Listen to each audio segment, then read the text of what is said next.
So we're talking about risk management 101, and because you can see a lot of writing here, we've already tackled participants, risk to participants, risk to employees, risk to the organization, and risk to a site or a location. One of the biggest tips, though, that I want to talk to you about, and please don't ever remember this, because this is where people get really, really confused in this, because we've got a lot of moving parts and a lot of plans when it comes to risk management. Okay.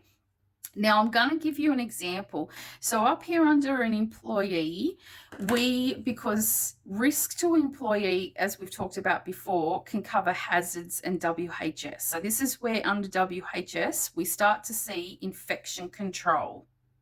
Okay.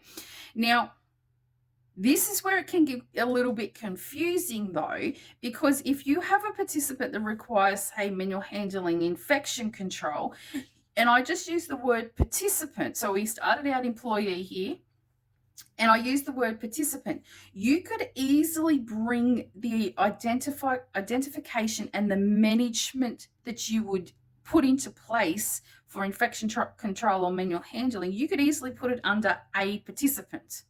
But I don't want you to do that. And this is where I want you to learn to stop and go, well, hang on a minute. If just say, for example, I have manual handling. Manual handling is rules in plans that I can put across the whole disability service. Like infection control, we can put it across the whole lot of this disability service. So say, for example, manual handling, we have a no lift policy. Or we have if somebody requires a lifter, there are 2-person assist rule. Infection control. Everybody knows that we have to do, hand hygiene, hand washing techniques. It's a standard blanket rule across the whole organization.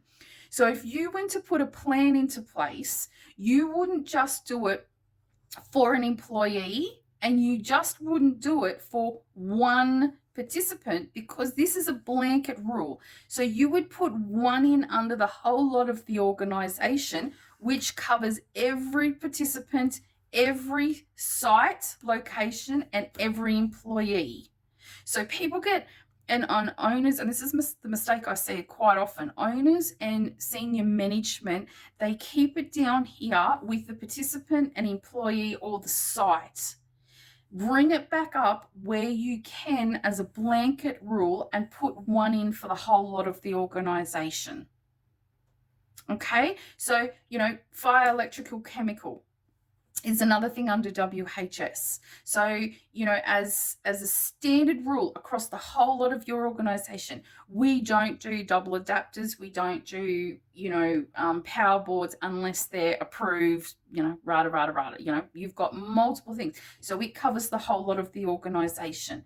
So don't fall into the mistake and make the mistake. It's a trap to get bogged down in these core elements. I want you to stay up here across the board in your organization.